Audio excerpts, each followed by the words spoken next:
la palabra de Dios habla del pecado de Acán. Eh, Todos sabemos que de repente ellos fueron a pelear contra Jai, están en tiempo de conquista, es un tiempo donde usted tiene que estar conquistando, ¿verdad? Pero la conquista está siendo obstaculizada.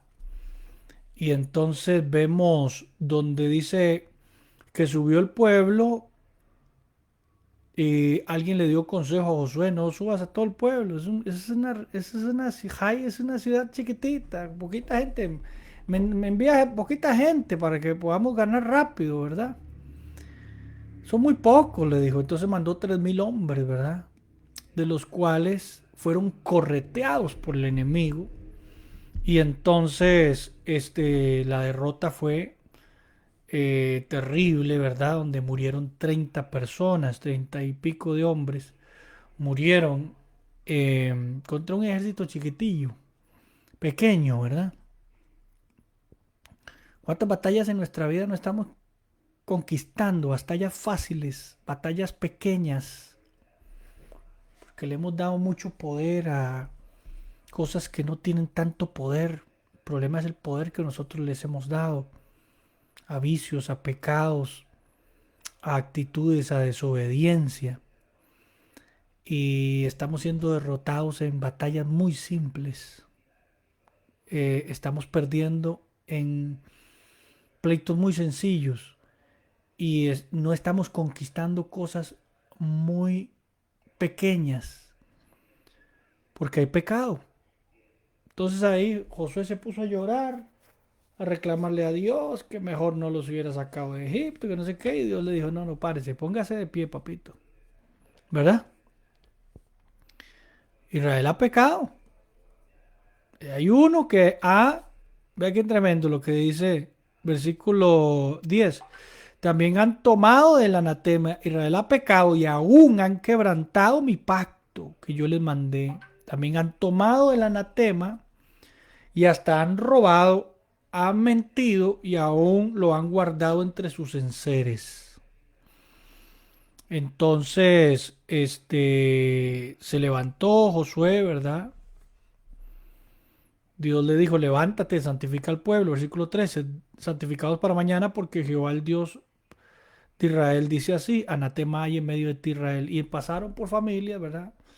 Por tribus, la tribu de Judá en este caso, las familias de la tribu de Judá, la familia de los de Sera y por último los varones y por último Can.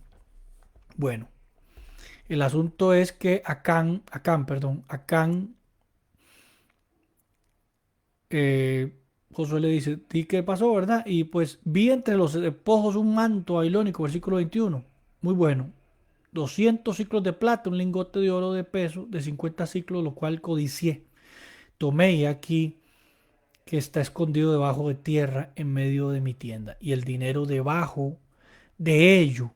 Josué entonces envió mensajeros, los cuales fueron corriendo a la tienda, y aquí que estaba como él dijo, tomándolo de en medio en la tienda, de la tienda, lo trajeron a Josué y a todos los hijos de Israel, y a todos los hijos de Israel y lo pusieron delante de Jehová. Entonces Josué y todo Israel con él tomaron a Acán, al hijo de Sera, el dinero, el manto, el lingote de oro, sus hijos, sus hijas, sus bueyes, sus asnos, sus ovejas y su tienda y todo cuanto tenía y lo llevaron al valle de Acor. Ahí lo apedrearon porque Josué dijo, túrbete Dios, ¿verdad? Tú que has turbado a Israel, tú que nos has turbado, túrbete Jehová en este día. Tenemos que entender que el tema del pecado es delicado. Hoy yo veo muchos pastores y líderes, maestros de la palabra, teólogos, justificando el pecado.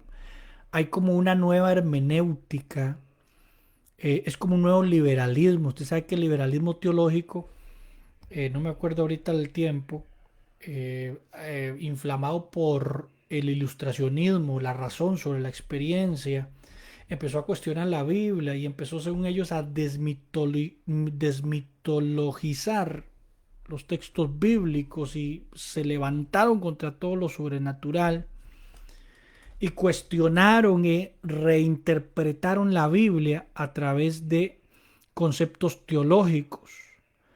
Hoy todo se está reinterpretando, estamos en una especie de liberalismo teológico, un nuevo liberalismo, un neoliberalismo teológico, y estamos reinterpretando los textos y reinterpretando los conceptos. Por ejemplo, fornicación ya no es pecar fuera del matrimonio.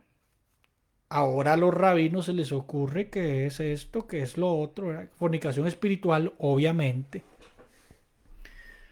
O sea, la fornicación espiritual obedece a la fornicación como tal, ¿verdad? Como pecado, eh, prostitución y todo eso, que son acepciones o contextos diferentes del mismo término, pero hoy estamos escuchando teólogos y maestros diciendo que fornicación no es solo fuera del matrimonio. Por ejemplo, hay uno ahí, ya Bonilla, ni lo escuche, que dice que fornicación es problemas mentales. Es algo que le explica, ¿verdad? Que es aquella persona que agrede a la mujer para justificar Mateo 19 como la causal por la cual hay repudio, ¿verdad? Que dice Jesús por causa de fornicación. Entonces, están cogiendo los conceptos, otros traducen ese pasaje de Mateo 19, donde dice por causa de fornicación, lo traducen también como adulterio. Y que adulterio no es definitivamente darle vuelta a la mujer, dicen estos, ¿qué puedo decir? Ridículos, eh, diablos de la nueva hermenéutica, sino que adulterio es faltarle al pacto y hacen unas jerigonzas, unas cosas, unos enredos, una confusión como las que hay en las redes sociales, justificando el pecado. La fornicación es fornicación y punto. Aunque usted le ponga los términos que usted quiere, le busque griego y rabinos y aquí, midras, lo que usted quiera. Fornicación es fornicación y adulterio es adulterio. Aunque hoy le llamen recasamiento, es adulterio y punto. Mucha gente, hoy ministros, están con el anatema en el altar. Están en adulterio, apóstoles, profetas, pastores que se volvieron a casar y que dirigen iglesias, tienen el anatema. Están en adulterio, por más que lo justifiquen teológicamente. Hagan sus estiramientos teológicos para justificar su pecado. El pecado no se puede justificar. El pecado hay que confesarlo primero que todo. Bendito sea el nombre del Señor. El pecado que no se confiesa te explota en la cara. No importa si usted es pastor, apóstol, profeta, teólogo, lo que usted quiera. La mayoría de estos que están cuestionando los términos y entrando en una confusión y distorsionando lo que significa cada pecado, son gente que está en ese pecado. Ahí hay uno, David Diamond, lo agarraron en problemas de índole de inmoralidad sexual. Bueno, ya dijo que fornicación no es fornicación, que adulterio no es adulterio. ¿Ah? Rafael Ramírez, lo agarran que se acostó con la sirvienta. Entonces ya él dice que es peor el pecado de Saúl, porque adulteró contra Dios, que el adulterio de David. O sea, y hacen toda clase de conjeturas para justificar el pecado. El problema es que ese pecado, aunque usted lo maquille con versículos bíblicos, aunque usted lo engalate, como decimos en Costa Rica, lo meta debajo de la cama, le eche tierra, lo entierre como acá, debajo de la iglesia, debajo del templo. Bendito sea el nombre del Señor y lo maquille con textos bíblicos y con teología, ese pecado te explotará. Porque resulta y acontece que en el mundo espiritual, en el reino de Dios, hay tareas que hay que hacer en casa, que si usted no las hace, la factura le va a llegar. Hay cámaras en el reino de los cielos que están tomándole foto a lo que usted y yo hacemos en oculto. Bendito sea el nombre del Señor. Y si no, y si lo hacemos y nos escondemos, la cámara lleva el reporte y nos cobra una multa, así como se cobran multas ahora de tránsito, con cámaras. El problema es que Acán se jaló una torta, ¿verdad? Cometió un pecado, la codicia lo mató. Y al igual que muchas iglesias que tienen problemas, que me llama el versículo 11, me llama mucho la atención, tienen problemas con que han violado la palabra de Dios, ya no respetan la palabra de Dios, aunque dicen solo escritura y hablan mucho de la Biblia, no respetan la palabra de Dios, no respetan los mandamientos de Dios, los han distorsionado, han tomado el anatema, tienen maldición y destrucción en sus iglesias.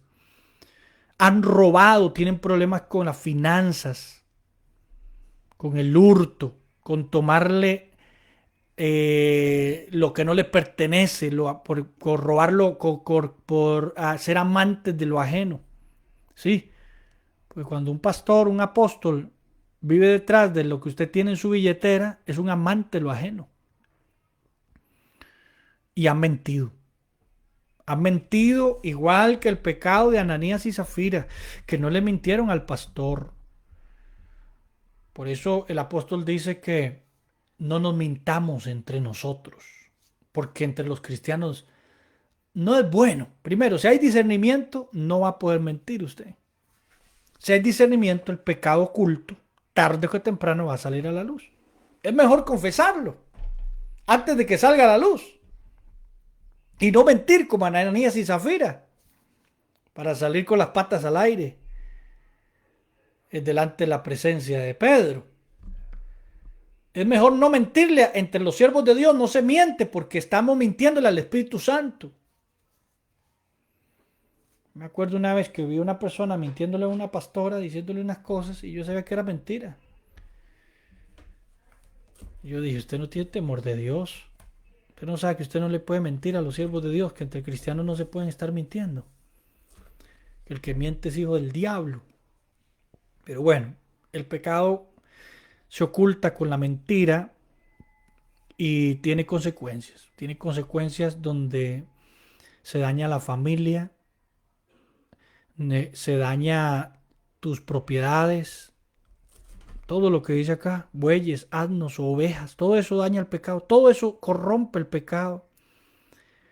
La casa tuya, tu tienda, tus hijos, tus hijas, tu mujer, tu esposa, tu familia. El pecado de adulterio daña a toda la familia. Y no solo eso, el pecado no confesado, el pecado de muerte. ¿Cuál es el pecado de muerte? Bueno, ahí hay un ejemplo. Este pecado fue condenado con la muerte. La mentira, por ejemplo, el robo, la violación del mandamiento de Dios. Son pecados de muerte que merecen disciplina, merecen un trato, un proceso. En este caso, Antiguo Testamentario, la muerte. En el caso de nosotros, no la muerte, aunque muchos hay muertos espiritualmente, ¿verdad? Y el apóstol dice que cuando toman la cena del Señor indignamente, sin discernir el cuerpo de Cristo, es un pecado que compromete toda la iglesia, toda la congregación. Cuando usted y yo pecamos en oculto, comprometemos toda la congregación, porque ahora somos un cuerpo. Ya no somos individuos aparte. Si Acán peca, tiene que confesarlo y tiene que explicarlo y tiene que pasar un proceso. Bendito sea el nombre del Señor, porque eso contamina el cuerpo. Antes entendíamos eso, que si nosotros pecábamos, pecábamos contra Dios, contra nuestro propio cuerpo y contra la iglesia. Por lo tanto, necesitábamos un proceso disciplinario. De ahí la disciplina de la iglesia. Porque el cristiano no tiene vida privada, dijo alguien por ahí. Todo lo que está oculto va a salir a la luz y todo lo escondido tiene que manifestarse tarde que temprano.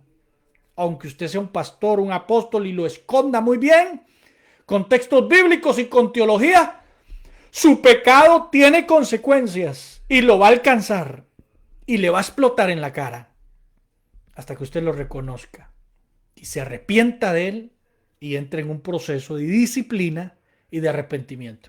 ¿Qué pasa? ¿Por qué hoy hay tantos escándalos en la iglesia que tienen que ver con la televisión, con las redes sociales, con escándalos públicos de líderes, ¿verdad? Alguien dijo que es que depende el material que cae al suelo, ¿verdad? Una cuchara de madera, una cuchara de hierro, hace más ruido una cuchara de hierro, de oro. Si nosotros somos de un material importante en el reino de Dios, somos instrumentos no de deshonra, sino de honra, nuestra caída va a ser más ruidosa y estrepitosa y escandalosa, como hoy vemos en las redes sociales. Muchos pastores, ministros y siervos de Dios, líderes de la iglesia, que en vez de ir a un grupo de hermanos maduros, como dice Gálatas 6, con espíritu de mansedumbre, que restauren, que se consideren a sí mismos, qué sé yo, espirituales, no que jueguen de espirituales, que no que se enojen, porque usted pecó, sino que lo ayuden. No fueron a confesarse a un concilio, no fueron a confesarse con un hermano, no confesaron su pecado, entonces su pecado salió a la luz, fueron hallados en alguna falta, como dice Gálatas. Y entonces fue tan escandalosa su caída que salió en las redes sociales, que salió en televisión, en Canal 7 y demás. Todo eso obedece a que no hay procesos internos en la iglesia. La iglesia dejó la disciplina porque con el cuento de esta filosofía religiosa diabólica del calvinismo y de eh, esta idea de que somos pecadores depravados y siempre pecadores y que no podemos dejar de pecar, esta filosofía que nos heredó la Iglesia Católica a través de teólogos como Agustín de Hipona, Tomás de Aquino, Lutero. Lutero, a mí me da vergüenza ver los hermanos celebrando la Reforma. Lutero, un hombre que no podía dejar de pecar, que decía que éramos justos y pecadores a la vez, y que Jesús era pero tan hombre que tenía que haber pecado, y que posiblemente tenía que haber pecado con María Magdalena, porque no había hombre que fuera tan justo y sin pecado, decía este perverso hijo del diablo. Calvino también heredando esta doctrina que a través de la Reforma se nos inyectó a nosotros los evangélicos, y hay muchos pastores que creen esa teología de que somos pecadores, siempre pecadores, y que nunca vamos a dejar de pecar, porque es nuestra naturaleza y todo ese asunto, ¿verdad? Eh, Justificando el pecado, dándole legalidad al pecado dentro de la iglesia. Y bueno, esto cuando sale a la luz, cuando es privado no pasa nada, pero cuando sale a la luz es escandaloso, bochornoso y turba, como dice Josué. ¿Por qué has turbado? Nos has turbado, túrbate Jehová en ese día. Ese día llegará en el que serás turbado por el pecado que no has trabajado, no has confesado, no te has arrepentido, no has luchado contra él. Bendito sea el nombre del Señor, no ha sido lavado por la sangre. Dios bendiga a Jeffrey, ahí está Jeffrey Morera con nosotros, a mi hermanita Maru también, Pastor Ángel, gracias por las compartidas. Dice, amén, pastor, negro es negro y blanco es blanco, y pecado es pecado, aunque lo haga el pastor, aunque lo haga el apóstol. Bendito sea el nombre del Señor, y tiene que ser procesado y tiene que entrar en un proceso de disciplina. Ahí es donde la disciplina tiene razón de ser. Ahora, el problema es que la disciplina, muchas veces hay iglesias como los neopentecostales, los apostólicos y proféticos, que el único pecado en sus iglesias es no diezmar y no sujetarse al apóstol. Esos son los únicos pecados que hay en esas iglesias. Y otros concilios que fueron muy duros en sus disciplinas, que no tuvieron un sentido de restauración, muy antiguos testamentarios que mataron al que tenía el anatema, ¿verdad? Y de ahí que mucha gente dice que la disciplina hay que sacarla de la iglesia, que la disciplina no es buena, que la disciplina no es justa, porque todos somos pecadores y como un pecador va a tratar a otro pecador. Y bueno, ahí empiezan los pecadores a justificarse para seguir en pecado. Pero la Biblia es muy clara. Cuando leemos el libro de Hebreos, capítulo 4, bendito sea el nombre del Señor, nos va a hablar del modelo sin pecado, que es el Señor Jesús, el gran sumo sacerdote. Y nos va a demostrar a través de la imagen de Cristo como sumo sacerdote, que es la intención del escritor de Hebreos, demostrar que Jesús es el sumo sacerdote, por lo tanto es quien puede interceder por nosotros al Padre y demás, pero nos va a dibujar la imagen perfecta del sacerdote. Recordemos que el sacerdote era aquel que tenía que visualizar tu proceso. Si en algún momento caías en la enfermedad de la lepra, él tenía que ver si la lepra tuya había sido sanada o no. Porque si tú eras leproso, tenían que separarte hasta que te curaras. Y si te curaba y el sacerdote veía que estaba limpio, entonces te dejaba volverte a integrar al cuerpo. Bendito sea el nombre del Señor. De hecho, Jesús le dice a aquellos leprosos, aquel leproso le dice, vayan donde el sacerdote para que lo revise. Los sacerdotes eran las personas que estaban dedicadas a los sacrificios, a las ofrendas por el pecado, que trataban con el pecado. No solo con el pecado de los demás, sino con el pecado de ellos. Eran los que separaban a la gente cuando pecaba, o en este caso cuando tenía lepra, y eran los que integraban también al cuerpo, al pueblo, aquellos que se habían restaurado, sanado, que habían cumplido con ritos de purificación. Bueno, Jesús es quien nos devuelve al cuerpo de Cristo, a través de su obra redentora en la cruz del Calvario, su sangre y su obra expiatoria como sacerdote de Dios, sumo sacerdote. Por eso Hebreos dice, por tanto, teniendo un gran sumo sacerdote que traspasó los cielos, Jesús el Hijo de Dios, retengamos nuestra profesión. Porque no tenemos un sumo sacerdote que no pueda compadecerse de nuestras debilidades, sino uno que fue tentado en todo según nuestra semejanza, pero sin pecado. O sea, el tema del pecado fue tratado por la persona correcta, indicada, Cristo Jesús, el sumo sacerdote. Que tampoco él obvia, menosprecia o no se compadece de nuestra debilidad de la carne como seres humanos, porque él también fue tentado. Dice, acerquémonos pues confiadamente al trono de la gracia para encontrar misericordia y gracia para el oportuno socorro.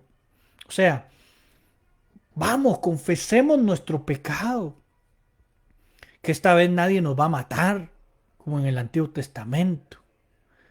Esta vez vamos a ser disciplinados, sí, porque la disciplina tiene propósitos poderosos. La disciplina de la iglesia nos separa para no contaminar a los demás. La disciplina de la iglesia, al igual que los leprosos, la disciplina de la iglesia, bendito sea el nombre del Señor, nos observa para ver nuestro desarrollo, nuestra restauración completa.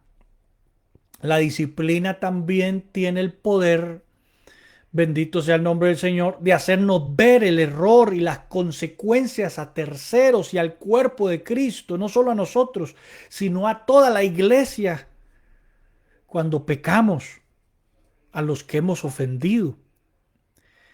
Eh, la disciplina tiene poderes increíbles, como todas las cosas que son conforme a la palabra de Dios tienen la capacidad de restaurarnos, porque los sumos sacerdotes, a diferencia de otros pastores y otros concilios que fueron muy duros, tienen que compadecerse de la debilidad del hermano.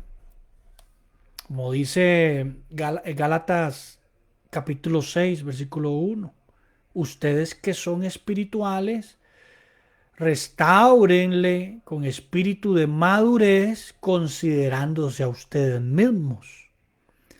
Vea lo que dice Hebreos, porque todo sumo sacerdote, capítulo 5, tomando de entre los hombres, tomado de entre los hombres. O sea, no me vengas aquí a jugar de ángel, de super espiritual. Todo sumo sacerdote ha sido tomado entre los hombres, es constituido a favor de los hombres, en lo que a Dios se refiere, para que presente ofrendas, sacrificios por los pecados, para que se muestre paciente con los ignorantes y extraviados. Yo he visto pastores que cuando un hermanito cae, se enojan con él y lo toman personal y lo disciplinan como el papá que está enojado con el hijo, que llega al punto en que disciplina a su hijo con violencia. Y de ahí tantas disciplinas locas de pastores que disciplinaron a una persona porque se cortó el pelo, porque se fue al cine, porque no hizo esto, porque no hizo aquello, porque no hizo lo que él quería. No, no, no, no.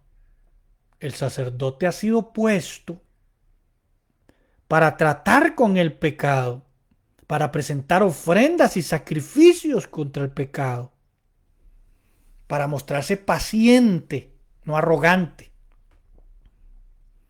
no perfecto, infalible, ¿verdad? Paciente con los ignorantes, para ayudar a los que no saben. Hay gente que no sabe el daño que hace su pecado. Por eso necesita la disciplina. Bendito sea el nombre del Señor. Y el sacerdote está puesto para ayudar a los extraviados, no para desecharlo, que cuando pecan dice, este no sirve, desechémoslo, tírenlo por ahí y ve a ver cómo se arregla con Dios. No, los sacerdotes, no los teólogos, los sacerdotes, los que tienen un espíritu pastoral, bendito sea el nombre del Señor, fueron puestos entre los hombres y de los mismos hombres, porque un hombre es también, para ayudar a los extraviados, para ayudar al que está apartado, al que está alejado, al que le cuesta, al que falla, como dice la Biblia, a soportar a los débiles, a amonestar a los ociosos, a bendito sea el nombre del Señor, ayudar a los extraviados, puesto que él también está rodeado de debilidad. El sacerdote está rodeado de debilidad, por eso el apóstol dice, considerándote a ti mismo, no sea que te pase lo que estás disciplinando, no sea que te pase que tú seas uno de los que esté en la silla de los acusados el día de mañana. Consideraciones que muchos sacerdotes, pastores y ministros y concilios enteros olvidan cuando hacen una disciplina en cuanto al pecado, pero aquí está el modelo que es Jesús. Y por causa de ella debe ofrecerse, esa debilidad debe ofrecerse por los pecados, tanto por sí mismo como también por los del pueblo. O sea, cuando yo voy a tratar con una persona que cayó en pecados de muerte o escandalosos que, como dice el apóstol, fueron hallados en alguna falta, Yo tengo que darme cuenta que yo estoy rodeado de debilidad y que yo pido perdón por mis pecados y por los del hermano también. Bendito sea el nombre del Señor. Eso lo digo porque hay concilios y hay pastores y hay ministros que entienden el principio de la disciplina, pero se creen infalibles, se creen el yo nunca, se creen los perfectos, se creen los supersantos, los fúchale, los pecadores, alejen de mí los pecadores. O sea, olvidan que su trabajo es interceder por los pecadores. En ese sentido. No para perdonarlos, porque no los pueden perdonar, pero sí como sacerdotes oficiar todo lo necesario para que ellos se encuentren con Dios y que sean perdonados. Claro, esos sacerdotes no son cualquiera. Nadie toma para sí esta honra, dice el escritor de Hebreos, sino el que es llamado por Dios, como lo fue Aarón. Así tampoco Cristo se glorificó a sí mismo, haciéndose sumo sacerdote él mismo, sino el que dijo, tú eres mi hijo, yo te engendré hoy. Como también dice en otro lugar, tú eres sacerdote para siempre, según el orden de Melquisedec. Esto es muy importante porque hoy los pastores, los concilios, los ministros encargados de tratar con el pecado son pecadores no arrepentidos, que no han nacido de nuevo, que se han autopuesto para ejercer disciplina, castigo sobre los demás y no han sido aprobados por Dios, sino que ellos mismos se pusieron, se autoproclamaron apóstoles. Es el problema que tenemos hoy. Los que se autoproclaman apóstoles no se proclaman apóstoles porque lo sean, se proclaman apóstoles para no tener a nadie encima,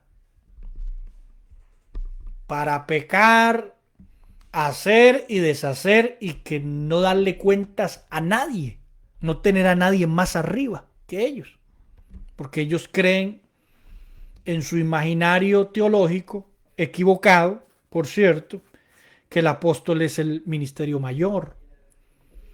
Entonces se autodenominan apóstoles, un montón de evangelistas y profetas se autodenominan apóstoles para no tener a nadie que los supervise. Pero aquí lo dice muy claro, ni Jesús fue puesto por él mismo. Siendo Dios, ni siquiera Jesús se autodenominó sacerdote, sino que otro, un tercero, en este caso el Padre, por llamado de Dios, así como Dios llamó a Aarón, a los sacerdotes del Antiguo Testamento, llamó a Jesús también. Bendito sea el nombre del Señor. Y lo hizo sacerdote, no según la orden arónica, sino según la orden de Melquisedec. Sacerdocio eterno, según la orden de Melquisedec, que realmente es el sacerdocio en el cual nosotros aspiramos cuando queremos servir a Dios. El problema es que la gente se ha equivocado. La gente cree que servir a Dios es que le den un rol en la iglesia. Y no han entendido que el verdadero sacerdocio es pertenecer al orden de Dios, al llamado de Dios, a un sacerdocio con los estándares de Dios.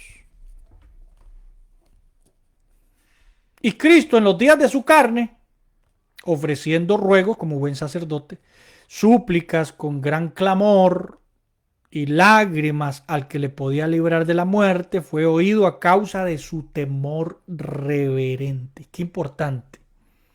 El temor reverente del sacerdote, del pastor, del líder, del que supervisa a otros, del que disciplina a los que caen. Aunque era hijo, por lo cual padeció aprendiendo la obediencia, lo contrario a Cam, habiendo sido perfeccionado, vino a ser autor de eterna salvación para todos los que le obedecen. Fue declarado por Dios sumo sacerdote según el orden de Melquisedec. Y quiero leer todo esto para terminar.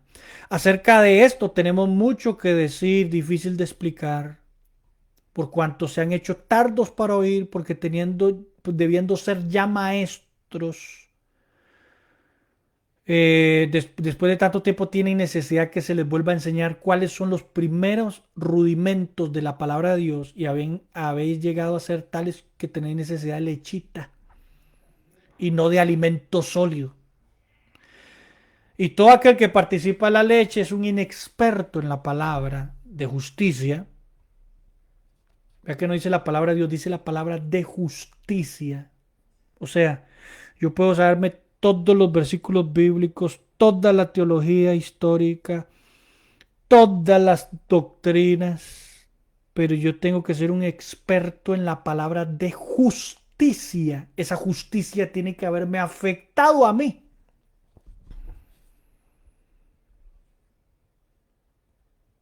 Todo aquel que participe en la leche es inexperto en la palabra de justicia, porque es un niño.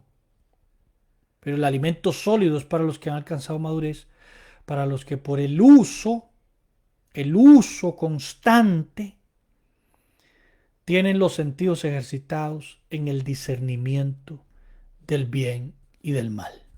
Alguien tiene que juzgar. Hoy la iglesia inmadura, niña, dice, no juzgue, no juzgue.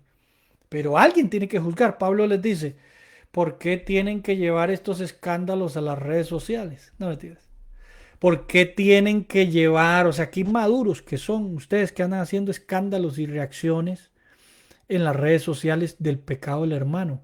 ¿Por qué tienen que llevar esto a Canal 7, a los reporteros, a los juicios, a los tribunales? Dice el apóstol Pablo.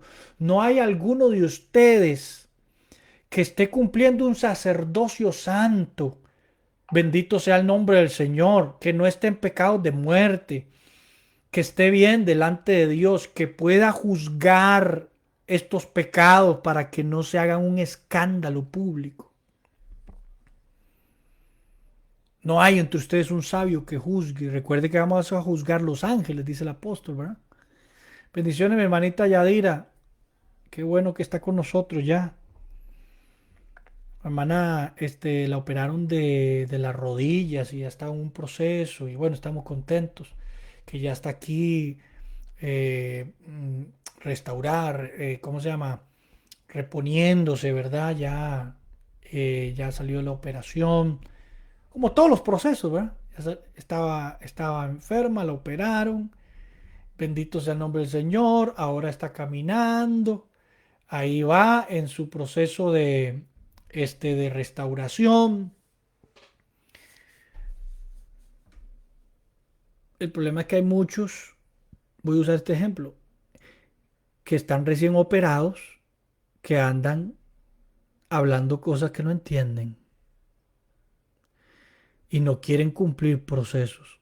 Hay tareas que se cumplen en casa y si usted no las cumple, las cámaras celestiales las van a tomar, las van a enfocar, los drones espirituales, celestiales, los ángeles, los demonios, yo no sé qué fuerza, qué lente, qué ojo está viendo lo que usted y yo hacemos en oculto, ya sea bueno o sea malo. Y tarde o que temprano la multa o también la recompensa nos vendrá. Es muy claro lo que dice el apóstol, el problema es que no queremos madurar. Somos inexpertos en una palabra que nos haga justos. Bendito sea el nombre del Señor. O como dice el apóstol, somos niños que no sabemos discernir en el bien y el mal. Pero eso no significa que no haya uno que esté siguiendo el modelo. Jesucristo. Bendito sea el nombre del Señor. Él es el sumo sacerdote que nos enseña cómo tratar el pecado. Vemos dos extremos. Me voy. La disciplina es necesaria. En el caso antiguo testamentario, la muerte. Esa se la dejamos a Dios, ¿verdad? Porque estamos en un tiempo de compadecimiento, de misericordia, de paciencia para los ignorantes, de paciencia para los extraviados. Bendito sea el nombre del Señor. Eh, y el amor y la restauración son características de un sacerdote, de un pastor, no de un teólogo. Los teólogos, vea, ¿quiénes están enredando las cosas ahorita? Los teólogos. Porque eso no les importa si la gente se va al infierno o no se va al infierno. A ellos lo que les interesa es ganar su tesis, que los vean, que les firmen su libro. En cambio, los pastores, los sacerdotes, que tratamos continuamente con el pecado de la gente, que alejamos a la gente del pecado a través de la predicación de la palabra, de echarles a Cristo, al Espíritu Santo,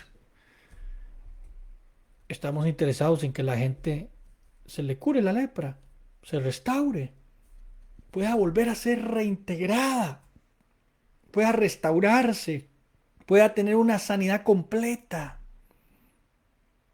pueda reinsertarse en el cuerpo de Cristo. Bendito sea el nombre del Señor. Necesitamos tratar con el pecado, pero con el pecado no podemos tratar con paños tibios, ni podemos tratar con cachetadas, no de guante blanco, sino de panty, de pantimedia.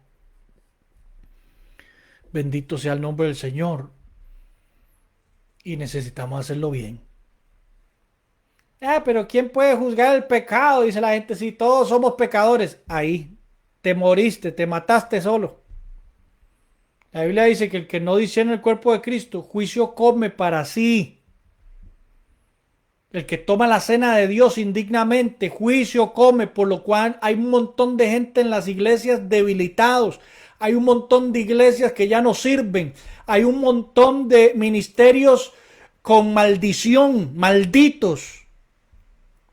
Por lo tanto, hay un montón de... El pueblo de Dios está en una apostasía, en una maldición en la cual hay muchos enfermos que no se sanan por más arrepentimiento que tengan. Y otros duermen. Otros mueren repentinamente. ¿Qué pasó con estos predicadores que han muerto repentinamente? Unos en el altar, otros por el COVID, otros se murieron de la nada. Juicio comen y beben para sí. Las camaritas del cielo, los drones celestiales, esos no perdonan. Esos están viendo todo lo que hacemos. Por lo tanto, nosotros tenemos que tener una vida transparente. Si hemos pecado, confesemos. Busquemos el arrepentimiento, la restauración, ¿verdad? A nadie vamos a apedrear en esta época. Tenemos un sumo sacerdote, que es Cristo Jesús, que se compadece de nuestra debilidad y que nos da la salida para vencer el pecado. Dios te bendiga, un abrazo bonito. Estoy muy contento de estar aquí con ustedes. Comparta esta bomba. Esto es una bomba, compártala. Bendiciones, paz de Dios.